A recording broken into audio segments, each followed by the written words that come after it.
അപ്പൊ നമ്മള് ഇന്ന് ഒരു പുതിയൊരു വീഡിയോ ആയിട്ടാണ് വന്നത്. ഒരു കുഞ്ഞൊരു വീഡിയോ ആണ്. അപ്പൊ നമ്മൾ മുട്ട ഓംലെറ്റ് ഉണ്ടാക്കാൻ പോവാണ്. ഇത് എല്ലാവർക്കും അറിയാൻ കഴിയണം, എന്നാലും ഒരു രസത്തിന് വേണ്ടിയിട്ടാണ്.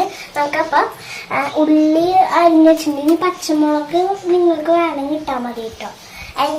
ഞാൻ പച്ചമുളക് ഇടുന്നില്ല. അപ്പൊ അതുകൊണ്ട് നമുക്കിനി മുട്ട പൊട്ടിച്ച് വയ്ക്കാം. ഞാൻ 2 മുട്ടയാണ് എടുത്തേക്കുന്നത്. ഞാൻ ആദ്യമായിട്ടാട്ടാ ഇങ്ങനൊരു വീഡിയോ ചെയ്യണേ. ഇത്തിരി കൂടി പൊട്ടിക്കട്ടെ.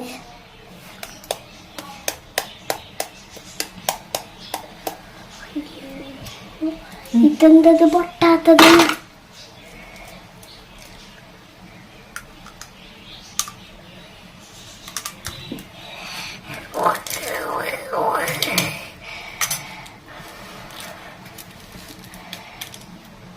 നമ്മുടെ അപ്പോൾ ഒന്നാമത്തെ മുട്ട പൊട്ടിച്ച് വെച്ചു. ഇനി നമ്മുടെ രണ്ടാമത്തെ മുട്ട ഒഴിക്കട്ടെ. അതിനകത്ത് ഇനി നമ്മുടെ രണ്ടാമത്തെ മുട്ട പൊട്ടിച്ച് വയ്ക്കാം.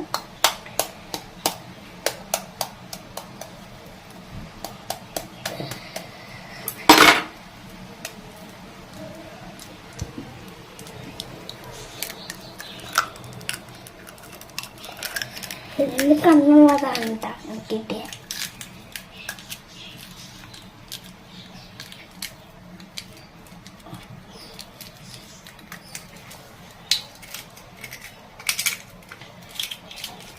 അപ്പൊ ഫ്രണ്ട്സ്, നമ്മളിപ്പോൾ ഇത്തിരി ഉപ്പ് എടുത്തിട്ടുണ്ട്. നമുക്കിത്തിരി ഉപ്പിട്ട് കൊടുക്കാം. നന്നായിട്ട് നമുക്കിനി ഇതും കൂടി നന്നായിട്ടൊന്ന് മിക്സ് ചെയ്യട്ടെ. എന്താണോ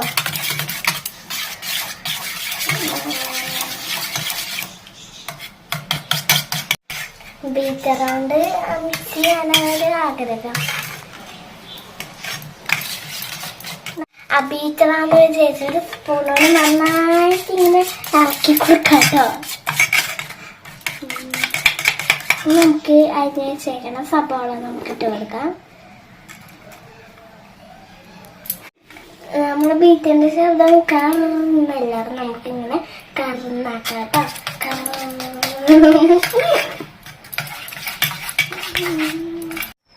അപ്പൊ നമ്മുടെ സ്പൂൺ ബീറ്ററുകൊണ്ട് നമുക്ക് ഇളക്കി കൊടുക്കാം ഗായ്സ്.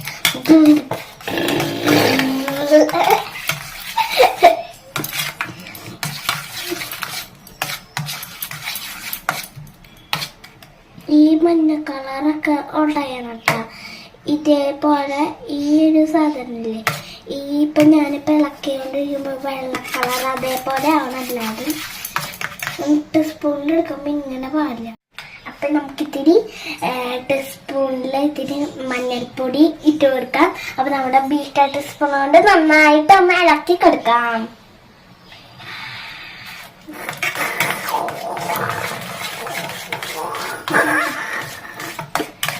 നന്നായിട്ടൊന്ന് ഇളക്കി കൊടുക്കാം കേട്ടോ.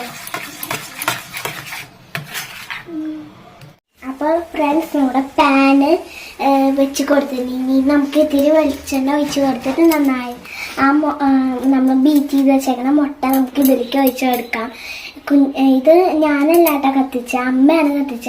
കുഞ്ഞു കുട്ടികളൊന്നും ഇങ്ങനെ കത്തിക്കരുതേ. അപ്പൊ അങ്ങനെ ഞാൻ രസത്തിന് അമ്മയുടെ കൂടെ കൂടിയതാട്ടോ. അപ്പൊ നമുക്ക് ഇത്തിരി വെളിച്ചെണ്ണ ഒഴിച്ച് കൊടുക്കാം. വെളിച്ചെണ്ണ ഒഴിച്ച് കൊടുക്കാം.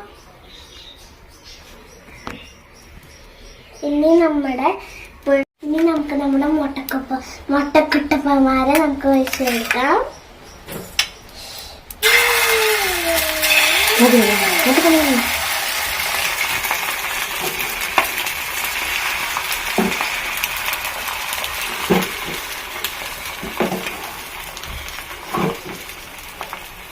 ഞാൻ ഇട്ടേനെ ഇത് പൊട്ടിപ്പോയി.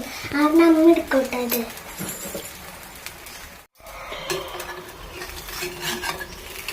ചെറുതായിട്ട് വെന്ത് വന്നുണ്ട് കേട്ടോ. നന്നായിട്ട് കേട്ടോ കാണാനായിട്ട്. എന്റെ ബാക്ക് ഭാഗം കാണുമ്പോഴാണ് എനിക്ക് നല്ല ഇഷ്ടമായത്.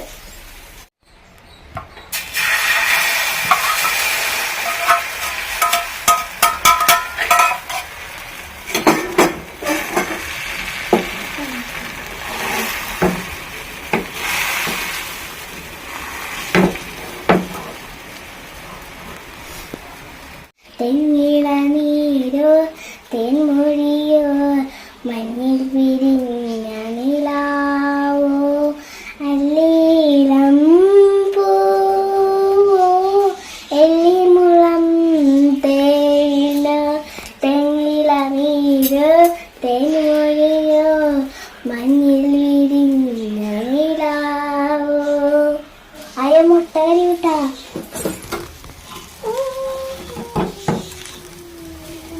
മുട്ടപ്പ ഒരു പരിവായുണ്ട്.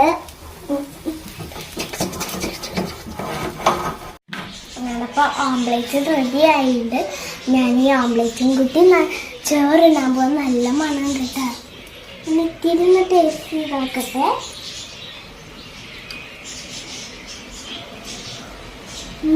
സൂപ്പർ. ആ മഞ്ഞപ്പൊടിയുടെയും എല്ലാത്തിൻ്റെ ടേസ്റ്റും കൂടി ഇപ്പൊ സൂപ്പറായിട്ടുണ്ട്.